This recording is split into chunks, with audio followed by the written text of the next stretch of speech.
All right, thank you very much. I'm going to dive deep into one case study of Northeast Nigeria. So Mercy Corps is a humanitarian and development organization. We also work on research and programming around conflict management and reduction. And I'm going to talk about some research we did with former fighters of Boko Haram and what that tells us about messaging and narratives, and also what do we do with that information. So we conducted research last year where we spoke to almost 50 former members of Boko Haram to learn why they joined Boko Haram or what made them vulnerable to forced recruitment. We also spoke to a couple dozen youth who did not join but who had the opportunity to join because we wanted to learn why they didn't.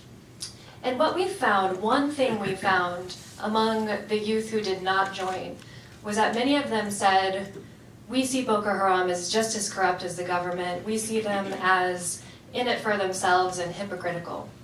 So then we talked to a few dozen community leaders, religious and traditional leaders, and we asked them, how do you talk about Boko Haram in your communities? And they say, well, we tell youth that Boko Haram is just as corrupt as the government, that they're hypocritical, and that they're just in it for themselves. So these things matched up.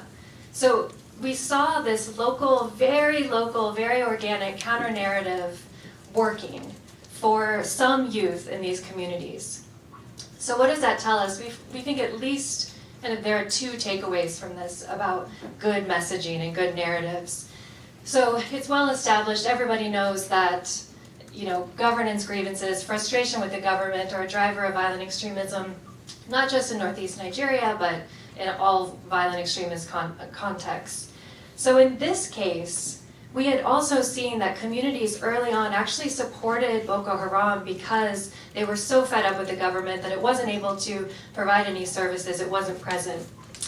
So the same narrative that Boko Haram used to entice people into their group actually ended up being their downfall for many youth, because within a couple of years as they got more violent and they weren't delivering any promises, things weren't getting better, governance wasn't improving, the people turned on them and this narrative started to stick. The second thing, echoing your point also, is that the messenger matters, right? So these were very local leaders, people that youth could feel and touch and talk to on a regular basis, and they trusted them and the information that they were giving. So we're an international organization. What do we do with this information? So first, less is more, right? The lighter touch, the more successful. One reason why we think the counter-narratives were sticking in Northeast Nigeria was because there's not a big Western military presence there right now. You take that and you contrast it to a place like Mali, and I'm doing research in Mali right now too. We're not seeing any of those types of counter-narratives. They're not sticking. So that's one thing. And in the broader context, we can amplify potentially, but we definitely can't appropriate that message. Part of what made this so genius, it was local leaders knew what people cared about, and that they developed it kind of in response to the things they were seeing every day. And then the second thing is governance first, narratives later. So we are just finished a countering violent extremism pilot in Northeast Nigeria, where there is some messaging and narratives, there is some work with parents, but absolutely the foundation of what we're working on is trying to strengthen relationships between government, communities, and youth. So together, these groups have created local CVE strategies.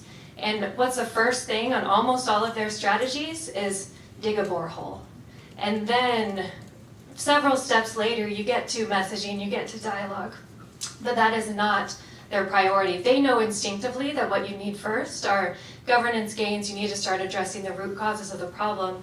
Otherwise, the narratives are not going to stick.